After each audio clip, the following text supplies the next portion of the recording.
Nanlalalaki ka na naman, Terry! Bakit ba hindi ka na lang makontento sa bahay na to? Ikaw ang mag-alaga sa mga yan. Gawain mo yan, hindi akin.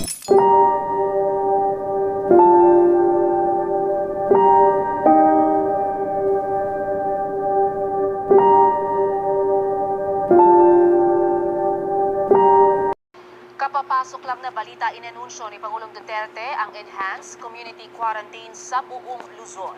Kaso ng online gender-based violence tumaas pa sa panahon ng pandemya. Ayon yan sa isang foundation. Detalye ng balita. Yakan at pinagtripan, yan ang sinapit ng isang miyembro ng LGBTQ plus community sa lungsod ng Zamboanga. In this time of pandemic, is the virus only the problem? Terry is a victim of domestic violence and also her children. Violence against women appears as one of the country's pervasive social problems. According to the 2017 National Demographic and Health Survey conducted by the Philippine Statistics Authority, 1 in 4 Filipino women aged 15 to 49 has experienced physical, emotional, or sexual violence. Between March to August 2021 alone, 213 BAU cases were recorded against 241 cases in 2020. Most of the cases were reported in May, followed by April, June, March, August, and July. Males and children statistics are not recorded.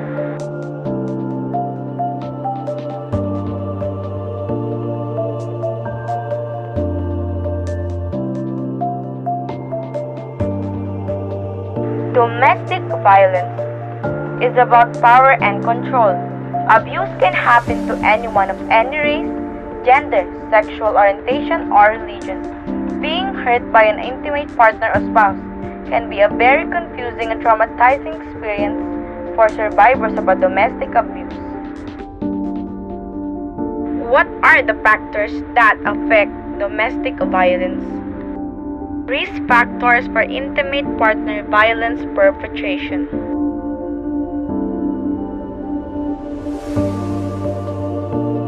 This is Terry, a domestic violence fighter, and this is her story.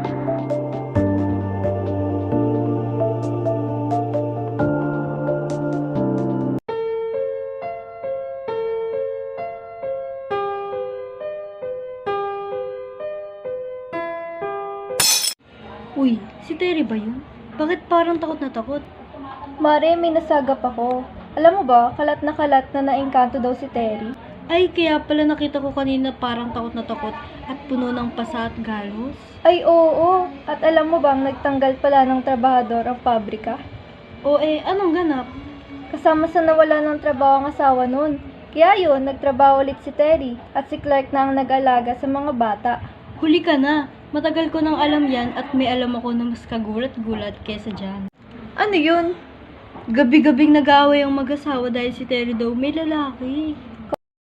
We, talaga? Kawawa naman si Clark ay napakabuting asawa nun. Hay nako, kaya naiengkanto si Terry. Nanlalalaki ka na naman, Terry! Bakit ba hindi ka na lang makontento sa bahay na to? Ikaw ang mag-alaga sa mga yan. Gawain mo yan, hindi akin. There are so many factors, but let us focus on every factors we will notice in Terry's video. Low education or income. Some are scared and some do not want to interfere, while some just casually talk about it as if it wasn't an alarming situation. This is one of the factors why domestic violence happens because we aren't that educated enough in this aspect. Some would just shrug it off because they became immune to it and stayed neutral, but I hope someday we would have the voice for others. Let us not just talk about it, but also take some actions. For the second clip, it was said that Clark lost his job and Terry was the one feeding their family now. One of the factors is the income, and Clark Ego can take that he isn't the one providing anymore. According to a study concerning the satisfaction level with the main vocational activity, unemployment tends to have negative psychological consequences, including the loss of identity and self-esteem, increased stress from family and social pressures, along with a greater future uncertainty with respect to labor market status. Low self-esteem and this type of abuses using male privilege. Clark was accusing Terry of infidelity and kept pointing out gender role. And according to a source, if your partner keeps accusing you of cheating, it often means they are projecting their insecurities onto you. They may be misunderstanding a few of your actions, but largely is due of trust issues. They may even have possessive traits and try to control you. In more extreme cases, they will be the ones cheating.